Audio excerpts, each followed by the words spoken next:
Assalamualaikum warahmatullahi wabarakatuh. Al-Arif Billah Al-Habib Ali Al-Jupri mengisahkan detik-detik wafatnya Rasulullah SAW. Sebelum kita lanjut video ini, tekan tombol subscribe, nyalakan loncengnya, kemudian bagikan video ini kepada teman dan keluarga kalian. Karena barang siapa yang menunjukkan kepada jalan kebaikan, maka dia akan mendapatkan pahala seperti orang yang mengerjakannya. Hadis riwayat Muslim. Dalam haji wada'nya atau haji perpisahannya, Rasulullah SAW berkhutbah di hadapan 120.000 orang. Wahai manusia, dengar dan perhatikanlah, sesungguhnya aku tidak akan bertemu lagi dengan kalian selepas tahun ini. Semuanya terdiam sambil terus mendengarkan kata demi kata yang diucapkan oleh Rasulullah SAW. Kemudian beliau menasihati dan berwasiat kepada mereka tentang keterikatan mereka dengan Tuhan dan agama mereka. Ketika itu, Allah menurunkan ayat, "Pada hari ini telah kusempurnakan untuk kalian agama kalian. Aku sempurnakan nikmatku atas kalian, dan aku ridho Islam menjadi agama kalian." Allah menghidupkan makna kehidupan yang dahsyat di tengah-tengah mereka dalam suasana perpisahan dengan Rasulullah SAW saat itu. Perpisahan dan beliau adalah sebuah sisi kehidupan bagi umatnya setelah itu. Kemudian Rasulullah SAW pulang ke kota Madinah, dan bulan Rabiul Awal pun tiba. Di awal bulan itu, tubuh Rasulullah SAW terasa lemah. Beliau terserang sakit demam. Tubuhnya pun disirami air sejuk. Beliau bersabda, "Siramilah aku dengan air supaya aku dapat keluar untuk mengucapkan salam perpisahan dengan para sahabatku." Dan akhirnya baginda pun disirami air itu yang membuat tubuhnya terasa lebih segar. Kemudian beliau keluar rumah melangkahkan kakinya dengan diiringi kedua sepupunya, Ali bin Abi Thalib dan Fadil bin Abbas radhiyallahu anhum. Beliau menemui para sahabat. Saat melihat hadirnya Rasulullah SAW di tengah-tengah mereka, tampak betapa kegembiraan terpancar dari wajah para sahabat. Kemudian Rasulullah SAW duduk di atas mimbarnya. Para sahabat terdiam dan bersiap untuk mendengarkan segala apa yang akan diucapkan Rasulullah. Rasulullah pun berkhutbah. Beliau bersabda, "Seseorang telah diberi pilihan antara kehidupan di dunia atau menjumpai Ar-Rafiqul A'la, yaitu sahabat teragung Allah Subhanahu wa Ta'ala." Rasulullah pun kemudian mengulang-ulang kata itu, Ar-Rafiqul A'la, Ar-Rafiqul A'la, Ar-Rafiqul A'la. Wahai orang yang berakal, adakah kehidupan Allah akan berakhir? Adakah hubungan dengan Allah akan menemui titik penghabisan? Hubungan dengan Ar-Rafiqul A'la sesungguhnya merupakan kehidupan itu sendiri. Ucapan Rasulullah SAW itu menandakan bahwa ia memilih kehidupan yang sejati. Hati sahabat Abu Bakar radhiyallahu anhu tersentuh. Ia pun berkata kepada Rasulullah SAW, "Ya Rasulullah, demi ayah dan ibuku, biarlah ruh-ruh kami, anak-anak kami, dan sanak keluarga kami serta harta-harta kami sebagai tebusan bagimu." Melihat Abu Bakar radhiyallahu anhu mengatakan itu, sahabat Abu Sa'id Al-Khudri berkata, "Ada apa dengan orang tua ini? Apakah ia Abu Bakar sudah pikun?" Rasulullah SAW telah menceritakan Abu Bakar, yaitu seseorang yang telah meyakini penuh bahwa diri beliau sebagai utusan Allah, saat yang lain banyak yang mengingkarinya.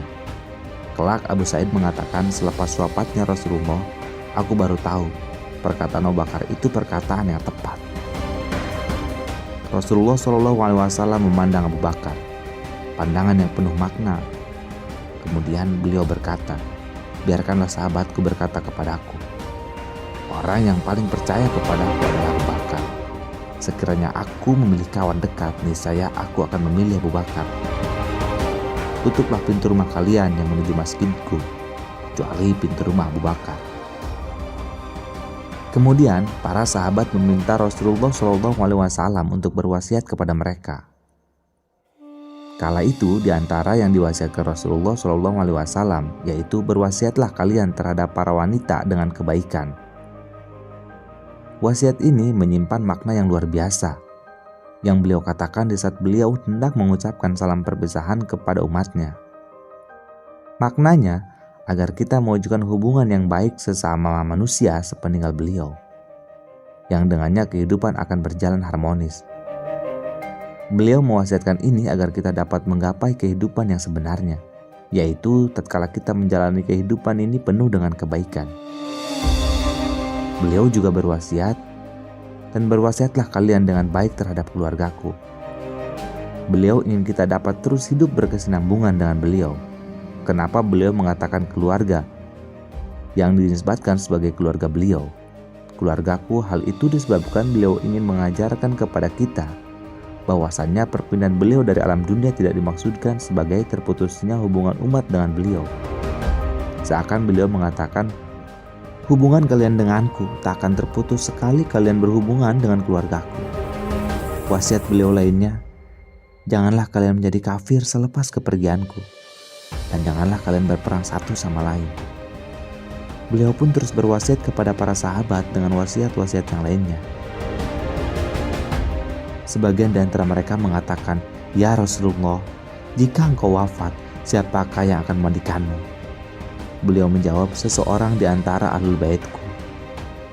Hati mereka amat tersentuh dengan perpisahan yang akan mereka lalui, perpisahan antara mereka dengan Rasulullah SAW. Kemudian mereka berkata lagi, "Dengan apa ya Rasulullah engkau kami kafankan?" Saat melihat rasa gundah melanda hati para sahabatnya, air mata Rasulullah SAW pun berlinang. Beliau menjawab, "Bahan dalam pakaianku ini, atau kain dari Yaman, atau jubah dari Syam, atau kapas dari Mesir." Mereka terus bertanya kepada Rasulullah SAW sebagai persiapan bagi para sahabatnya bila sewaktu-waktu Rasulullah SAW wafat dan meninggalkan mereka. Rasulullah pun menangis, lalu beliau bersabda, "Berlaku lembutlah kepada Nabi kalian." Kemudian beliau berdiri, melangkah pulang dan memasuki rumah beliau. Beliau pun merebahkan diri di pembaringan. Dan di saat yang sama rasa bimbang semakin menggelayuti hati para sahabat. Kemudian mereka meninggalkan pekerjaan dan urusan mereka dan berkeliling di sekitar rumah Rasulullah SAW dan masjid beliau. Mereka ingin mengetahui perkembangan berita tentang Rasulullah sampai tiba pada waktu sholat, sedangkan imam mereka Rasulullah SAW tidak kunjung keluar untuk sholat bersama mereka. Para sahabat pun semakin bertambah bimbang. Kemudian Rasulullah SAW berkata kepada Aisyah radhiyallahu anha, "Perintahkan Abu Bakar untuk mengimami sholat." Aisyah radhiyallahu anhu berkata kepada beliau, "Ayahku seorang yang kurus, dan aku khawatir ia akan menangis dan tak sanggup berdiri. Mintalah dari Umar ya Rasulullah." Rasulullah SAW menjawab, "Kalian seperti sahabat Nabi Yusuf alaihissalam. Perintahkanlah Abu Bakar untuk mengimami sholat." Abu Bakar pun bangkit mengimami jemaah sholat fardu yang pertama dan sholat-sholat berjamaah berikutnya. Senin waktu sholat subuh 12 Rabiul Awal, Rasulullah menyingkap tawir kain dari pintu rumah beliau. Pandangannya mengarah kepada para sahabat. Tampak mereka tengah sholat dengan khusyuk dan tunduk di hadapan Allah Subhanahu wa Ta'ala di bawah pimpinan Abu Bakar. Saat Rasulullah SAW memperhatikan para sahabatnya itu, masjid pun bercahaya dengan kemunculan beliau. Sampai sebagian sahabat mengatakan, hampir saja kami terlalaikan dari sholat kami ketika Rasulullah muncul. Abu Bakar hampir saja mundur dari pengimaman. Sementara para sahabat yang lainnya hampir saja memalingkan pandangannya kepada Rasulullah SAW. Rasulullah SAW menunjuk dengan tangan beliau, "Tetaplah di tempat kalian." Kemudian beliau menutup kembali tirai di pintu masuk rumah beliau itu. Para sahabat mengatakan, itulah saat terakhir Rasulullah SAW memandangi para sahabat. Abdullah bin Mas'ud radhiyallahu anhu, pembantu Rasulullah SAW, mengatakan, ketika Rasulullah SAW melihat mereka, beliau mengatakan, "Allah memelihara kalian, Allah memberkati kalian, Allah menguatkan kalian, Allah menolong kalian, Allah membantu kalian." Inilah salam perpisahan dari seorang yang merindukan para sahabatnya. Dan para sahabat pun memberi salam kepada Rasulullah SAW dan keluar dari masjid. Dikatakan para sahabat bergembira saat mendapati Rasulullah memperhatikan mereka dari pintu rumah beliau. Mereka menyangka kondisi kesehatan Rasulullah telah berangsur pulih. Karenanya sebagian dari mereka kemudian beraktivitas lagi seperti sedia kala. Dan mereka menyangka bahwa itu adalah rahmat Allah SWT terhadap mereka. Aisyah radhiyallahu anhu berkata, Rasulullah SAW meminta izin dari semua istri beliau untuk dirawat di rumahku. Lalu mereka mengizinkan. Saat hari Senin itu, hari wafatnya Rasulullah SAW tiba. Ruh beliau diambil di rumahku, sedangkan beliau ada dalam dekapanku. Ia berkisah, ketika kami semua sedang duduk, datanglah Fatimah sambil menangis. Cara berjalannya mirip cara berjalan ayahandanya, yaitu Rasulullah SAW. Kemudian beliau mendekap dan mengecupnya. Lalu beliau Rasulullah membisikkan sesuatu di telinganya. Sesaat kemudian Fatimah mengangkat kepalanya, ia menangis. Kemudian Rasulullah SAW memberi isyarat kepadanya. Beliau ingin membisikkan lagi sesuatu kepada Fatimah. Fatimah mendekati ayahnya. Dan kemudian Rasulullah berbisik kepadanya. Sesaat setelah itu Fatimah kembali mengangkat kepalanya dengan penuh rasa gembira yang merona di wajahnya. Aku tidak pernah melihat tangisan yang kemudian disusul dengan tertawa seperti itu. Aisyah pun bertanya kepada Fatimah, apa yang dibisikkan ayahandamu kepadamu?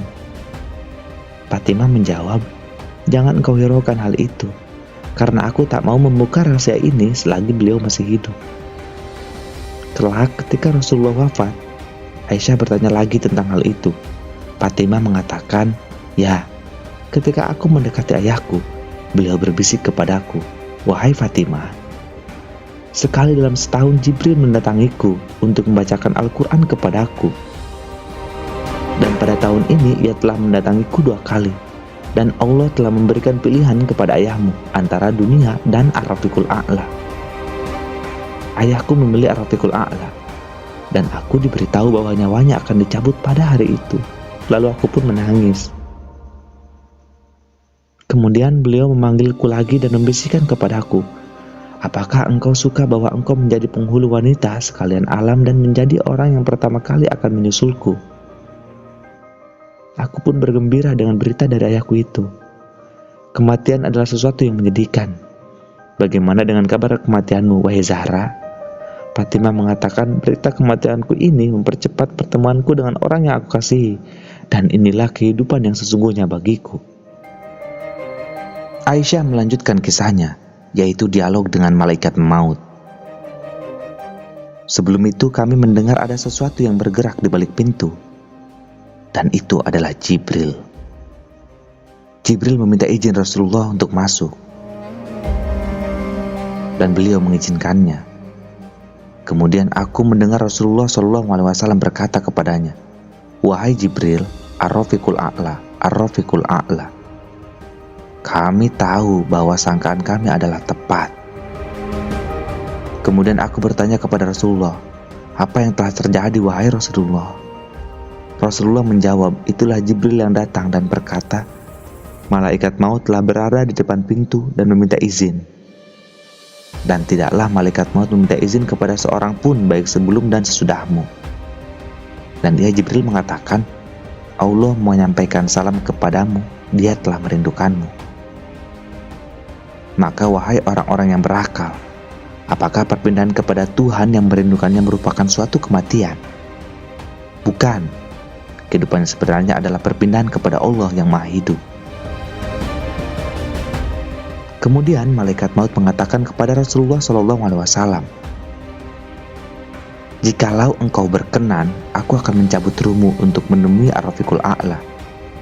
Namun, jika engkau tak berkenan, aku akan biarkan mengikuti berlalunya masa sampai tempo waktu yang engkau inginkan. Rasulullah memilih Allah Ta'ala. Ya, beliau memilih sahabat yang teragung. Kemudian malaikat maut pun masuk dan mengucapkan salam kepada Rasulullah SAW. Ia berkata lagi, wahai Rasulullah, apakah kau mengizinkanku? Rasulullah SAW menjawab, Terserah apa yang akan kau lakukan kepadaku, wahai malaikat maut. Dan berlaku lembutlah sewaktu mencabut ruhku. Terdengar desis rintihan suara Rasulullah SAW menahan rasa sakit. Rasulullah pun kembali mengatakan kepada malaikat maut, "Berlaku lembutlah kepadaku, wahai malaikat maut. Perhatikanlah, meski dicabut dengan selembut-lembutnya pencabutan ruh yang pernah dilakukan malaikat maut, Rasulullah pun merasakan betapa sakitnya sakaratul maut. Maka bagaimana yang akan dirasakan oleh orang yang lalai dengan kematian, yang lalai dengan ibadahnya?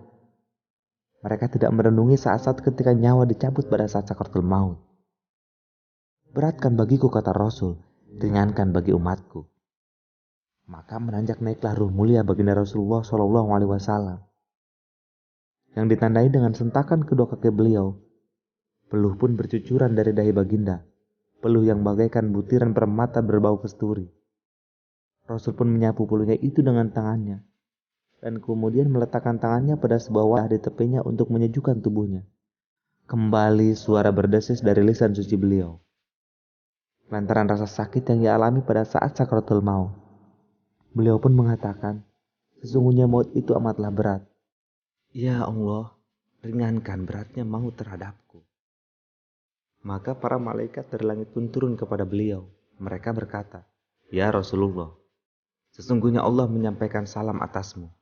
Dan dia menyatakan bahwa sesungguhnya perihnya sakaratul maut 70 kali lipat dari rasa sakit akibat pedang yang menusuk tubuh.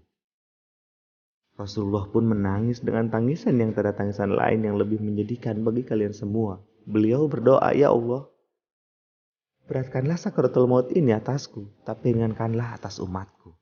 Di saat beliau sudah tak dapat lagi berkata-kata, dan kami pun tak dapat mendengar sesuatu pun darinya, perkara yang terakhir yang beliau katakan adalah, As-sholah, as-sholah, as-sholah. Sakaratul maut yang dialami Rasulullah semakin mendalam. Cahaya memancar dari wajah beliau, dan cahaya itu meliputi keluarganya. Waktu terus berjalan. Ruh mulia Rasulullah telah sampai pada kerongkongannya. Beliau membuka kedua kelopak bola matanya. Kemudian beliau menunjuk isyarat dengan jari telunjuknya sebagai kesaksian atas keesaan Sang Pencipta, yaitu isyarat ketauhidannya. Tak lama kemudian beliau pun mengembuskan nafas terakhir.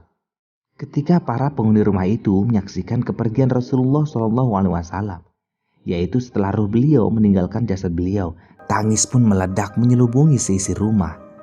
Sesaat kesedihan menyelubungi rumah itu, seketika suasana penuh harum menyemburat di wajah para sahabat yang ada di dalam masjid. Tak lama kemudian berita wafatnya Rasulullah pun kemudian menyebar begitu cepat ke segenap penjuru kota Madinah. Kembali lagi sejenak pada apa yang dialami Sayyidina Ali bin Abi Thalib pada detik-detik yang sangat bersejarah itu. Saat itu ia tengah duduk di sisi tubuh mulia Rasulullah SAW. Ketika ia melihat guncangan ruh beliau, ia melihat Sayyidatuna Aisyah radhiyallahu anhu menangis. Maka kemudian ia mengangkat tubuh Rasulullah dan meletakkannya di kamar beliau. Setelah meletakkan tubuh nan suci itu, di saat ruh Rasulullah hampir terlepas dari jasadnya, Sayyidina Ali pun terjatuh dan kemudian tak kuasa untuk berdiri. Maka kemudian tatkala suara tangisan memenuhi ruangan rumah itu, terdengarlah suara yang tidak terlihat siapa yang menyatakannya.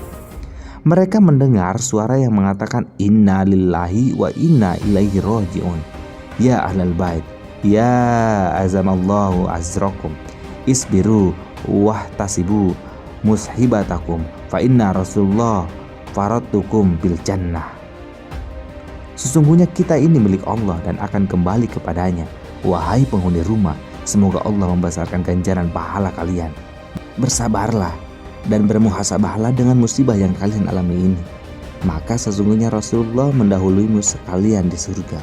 Ketika suara itu terdengar, mereka pun terdiam dan menjadi tenang. Namun setelah suara itu berhenti, mereka pun menangis lagi. Demi Allah, Zat yang disembah, kalian tidak pernah diberi musibah seperti musibah yang mereka rasakan. Tiada satu rumah pun yang pernah merasakan kehilangan seperti yang mereka rasakan. Kabar itu tersiar cepat di kota Madinah. Para sahabat mereka kebingungan ketika dikatakan kepada mereka, wahai para sahabat, tidakkah kalian tahu Rasulullah SAW adalah manusia, dan sebagai manusia beliau pun pasti mengalami kematian. Mereka mengatakan, ya, tapi kehidupan beliau kekal dalam diri kami dan telah menjadi cambuk dahsyat pada jiwa kami. Hati para sahabat terus bergetar. Kala itu Sayyidina Umar bin Khattab menghunuskan padangnya sambil mengibas-ngibaskannya di jalan. Karena rasa sedih yang begitu mendalam, ia berteriak sekelompok dari golongan munafik berkata bahwa Rasulullah telah mati. Rasulullah SAW tidak wafat, akan tetapi beliau menjumpai Tuhannya sebagaimana perginya Musa alaihissalam. Dan beliau kembali kepada kita. Siapa yang menyatakan Rasulullah telah mati akan kutebas dengan pedangku ini. Setelah sampai kabar kepada Abdullah bin Zaid, ia menangis kemudian mengadahkan tangannya dan berdoa, ya Allah, ambillah penglihatanku sehingga aku tak dapat melihat seorang pun lagi selepas kepergian Rasulullah SAW. Maka ia pun kehilangan penglihatan pada saat itu juga. Sahabat yang lain ketika mendengar berita tentang Abdullah bin Zaid radhiyallahu anhu berteriak, ya Allah, ambillah ruhku, dan tiada lagi kehidupan setelah wafatnya Rasulullah SAW. Tiba-tiba ia terjatuh. Allah mengambil nyawanya seketika itu juga. Sementara itu Sayyidina Utsman radhiyallahu anhu membisu. Ia tidak dapat berkata apa-apa, hidup dan mati dalam kebaikan. Ketika pikiran mereka terganggu, mereka kebingungan, maka telah sampai berita kepada Sayyidina Abu Bakar As-Siddiq radhiyallahu anhu. Dan ia pun berada dalam keadaan yang menyedihkan itu. Dari arah rumahnya ia menuju ke Masjid Nabawi dan memasukinya. Ia mendapat Sayyidina Umar dan para sahabat yang lain telah dalam kebingungan. Kemudian ia melintasi masjid itu dan sampai di rumah Rasulullah. Ia meminta izin dari penghuni rumah untuk dapat masuk ke rumah dan ia diizinkan untuk masuk. Periwayat kisah ini menyatakan Sayyidina Abu Bakar radhiyallahu anhu masuk dalam keadaan dadanya berdebaran dan tampak ia penuh keluh kesah. Seakan-akan nyawanya pun akan dicabut pada saat itu.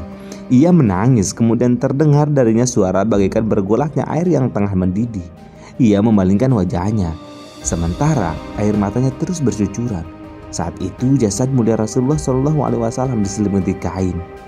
Lalu ia membuka kain selimut yang menutupi jasad mulia Rasulullah SAW demi menatap wajah yang paling mulia itu. Ia memandang wajah Rasulullah dan mendekatkan wajahnya, dikecupkan kening dan pipi Rasulullah SAW. Lalu sambil menangis ia mengatakan, demi ayah dan ibuku, wahai Rasulullah, betapa mulianya kehidupan dan wafatmu. Allah SWT tidak akan menimpakan 2 kali wafat untukmu. Jikalau tangisan itu bermanfaat bagimu, niscaya kami akan biarkan air mata ini terus berlinang. Tetapi tiada tempat mengadu selain Allah SWT. Sesungguhnya kita ini adalah milik Allah, dan sesungguhnya kepadanya lah kita akan kembali. Aku bersaksi bahwa tidak Tuhan selain Allah, dan aku bersaksi bahwa engkau ya Muhammad adalah utusan Allah. Aku bersaksi bahwa engkau telah menunaikan risalah dan menyampaikan amanah, dan engkau meninggal kami di atas yang bersih. Sayyidina Abu Bakar tenggelam dalam kesedihan, napasnya pun tersenggal-senggal. Ia pandangi kembali wajah Rasulullah SAW seraya berkata, ingatlah kami di sisi Tuhanmu wahai Muhammad. Kemudian Sayyidina Abu Bakar mengusap air mata dari kedua matanya yang mulia itu. Lalu ia kembali menyelimuti kain penutup wajah mulia Rasulullah SAW. Ia pun kemudian beranjak kepada keluarga Rasulullah dan berusaha untuk menenangkan mereka. Pada saat ia menangis dan mengatakan kepada Rasulullah SAW bahwa beliau hidup dan wafat dalam kebaikan. Saat itu para wanita seisi rumah pun kembali menangis. Abu Bakar kemudian keluar dan ia melihat kembali betapa seisi masjid berada dalam keadaan kepiluan. Kemudian ia menaiki mimbar kekasihnya, tuannya dan pemimpinnya, yaitu Rasulullah SAW. Langkah kakinya telah membawanya ke mimbar itu. Maka setelah memuji Allah SWT, bersalawat atas Nabi, ia pun mengutip firman Allah SWT. Setiap jiwa akan mendapatkan kematian. Ia juga membacakan ayat, dan tidaklah Muhammad itu kecuali sebagai Rasul dan telah berlalu para Rasul sebelumnya. Dan ayat-ayat sesungguhnya engkau mati dan mereka juga mati. Ia berkata lagi, siapa yang menyembah Muhammad? Muhammad telah wafat. Siapa yang menyembah Allah? Allah itu hidup dan tidak mati. Makna kalimat itu adalah siapa yang mengaitkan dirinya dengan kehidupan Rasulullah SAW di dunia saja. Kehidupan Rasulullah SAW telah berakhir. Rasulullah telah wafat. Namun siapa yang menjadikan hubungannya dengan Rasulullah sebagai hubungannya dengan Allah Subhanahu wa taala? Allah itu maha hidup dan tidak mati. Kemudian Sayyidina Abu Bakar berpaling kepada Sayyidina Umar, menghiburnya dari kebimbangan. Di rumah Rasulullah SAW, Sayyidina Ali pun telah bangun setelah terjatuh lantaran kesedihan. Ia bersama Sayyidina Abbas mengurus jenazah Rasulullah SAW. Kemudian turut pula bersama itu kedua putra Sayyidina Abbas, yaitu Abdullah dan Fadil. Dibantu oleh mereka, Sayyidina Ali memandikan jasad mulia Rasulullah SAW dengan pakaian yang masih beliau kenakan tanpa membuka aurat beliau sedikit pun. Sayyidina Ali mengatakan, kami memandikan beliau dan beliau masih mengenakan pakaiannya. Saat kami hendak memberikan beliau ke kanan, beliau menghadap ke kanan dengan sendirinya. Ketika kami hendak memberikan beliau ke kiri, beliau menghadap ke kiri dengan sendirinya. Kami tidak mendapati seorang pun yang membantu kami untuk memandikan beliau, kecuali jasad beliau sendiri yang berubah kedudukannya. Katanya lagi, ketika kami memandikan beliau, angin yang sejuk dan nyaman bertiupan ke arah kami. Seakan-akan kami merasakan para malaikat masuk dan bersama dengan kami pada saat itu. Tidaklah ada air yang jatuh dari jasad mulia baginda Rasulullah SAW, melainkan ia lebih wangi dari aroma kasturi. Kemudian kami kafankan jasad beliau. Di tempat lain, para sahabat saling bertanya, di manakah akan kita makamkan jasad Rasulullah SAW? Sebagian dari mereka ada yang mengatakan agar jasad Rasulullah SAW dimakamkan di Baqi. Imam Muslim dalam kitab As-Sahihnya mengatakan, sebagian sahabat mengatakan agar beliau dimakamkan di sisi mimbarnya, yaitu di dalam Masjid Nabawi. Hal ini menjelaskan bahwa ketika Allah melaknat Yahudi dan Nasrani yang menjadikan kuburan para nabi mereka sebagai tempat sujud mereka, laknat tersebut bukanlah karena sujud di suatu masjid yang ada kuburnya di dalamnya. Sebab bila cara pandang seperti itu benar, niscaya para sahabat yang terlebih dahulu memahami akan hal tersebut sebagai buah dari kehidupan mereka bersama Rasulullah SAW. Sampai kemudian Sayyidina Abu Bakar radhiyallahu anhu mengatakan kepada para sahabat yang lainnya, sesungguhnya para nabi dikuburkan di tempat mereka menghembuskan napasnya yang terakhir. Sebagaimana yang aku dengar dari sabda Rasulullah SAW, maka digalilah lubang di dalam kamar Rasulullah SAW sebagai tempat untuk menyemayamkan jasad suci beliau. Kemudian turunlah Sayyidina Ali ke dalam lubang kubur Rasulullah SAW, yang demi Allah Ta'ala ini merupakan salah satu taman dari taman-taman surga. Selain Sayyidina Ali, ikut turun pula pembantu Rasulullah SAW yang bernama Syakran. Syakran berkata, aku melihat ke atas tempat yang pernah diduduki Rasulullah SAW. Hatiku pilu. Kini kami harus meletakkan jasad Rasulullah SAW dalam kuburnya. Aku melihat ke atas tempat duduk Rasulullah. Aku mengambilnya. Aku pun berkata, ya Rasulullah, tiada satupun yang boleh duduk di atas tempat duduk ini selepasmu, wahai Rasulullah. Sayyidina Ali pun memakamkan Rasulullah dalam kubur beliau bersama para sahabat yang terlibat saat pemakaman itu. Ketika mereka telah bubar usai pemakaman, datanglah Sayyidatina Fatimah Zahra. Dialah yang tidak ada kesedihan yang lebih mendalam melanda seorang setelah kepergian Rasulullah SAW selain yang dialami oleh putri Rasulullah SAW ini. Dalam keadaan menangis, Sayyidatina Fatimah melihat Anas bin Malik, pembantu ayahandanya, yang besar di bawah asuhan Rasulullah SAW dan mendapat didikan Rasulullah.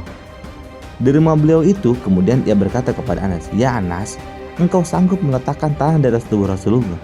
Anas pun menangis sambil mengatakan, celakalah kami, celakalah kami, celakalah kami wahai Fatimah. Sesungguhnya kami tidak menyadari dengan apa yang kami lakukan. Kalaulah kami telah mendengarkan terlebih dahulu apa yang kau katakan sekarang ini, niscaya kami tidak akan sanggup mengebumikannya. Sayyidatina Fatimah pun berlalu, seakan ia tak mengenali siapapun yang ada di situ. Hatinya amat sedih karena musibah yang menimpanya. Ia kemudian berdiri di sisi kubur ayahandanya dan mengambil segumpal tanah lalu menciumnya. Dalam tangisannya ia berkata, apa yang dapat dirasakan oleh si pencium tanah kubur Nabi Muhammad ini tidak dapat dirasakan pada selainnya sepanjang masa.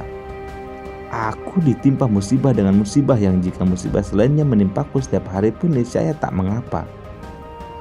Tidak sampai 5 bulan setelah wafatnya Rasulullah SAW, Sayyidatina Fatimah pun wafat. Fatimah adalah seorang yang digelari Ummu Abiha, yaitu ibu dari ayahnya, karena sejak meninggalnya Sayyidatina Khadijah, istri Rasulullah SAW, Sayyidatina Fatimah lah yang banyak mengurus keseharian hidup Rasulullah. Bilal ibnu Haris al-Mazuni, salah seorang sahabat Nabi, datang berziarah ke makam Rasulullah SAW. Saat itu musim paceklik tengah melanda, yaitu pada masa pemerintahan Sayyidina Umar radhiyallahu anhu. Ia pun berdiri dari sisi makam mulia Rasulullah SAW dan berkata, "Ya Rasulullah, banyak yang telah binasa, mohonkanlah air kepada Allah untuk umatmu." Karena mereka memahami bahwa Rasulullah SAW hidup di dalam kuburnya. Beliau mendengarkan salawat yang diucapkan atas beliau dan menjawab salam yang diucapkan kepada beliau. Beliaulah yang telah bersabda, "Sesungguhnya para nabi itu hidup di dalam kubur mereka." Terima kasih telah menonton channel ini. Wallahu a'lam bishawab.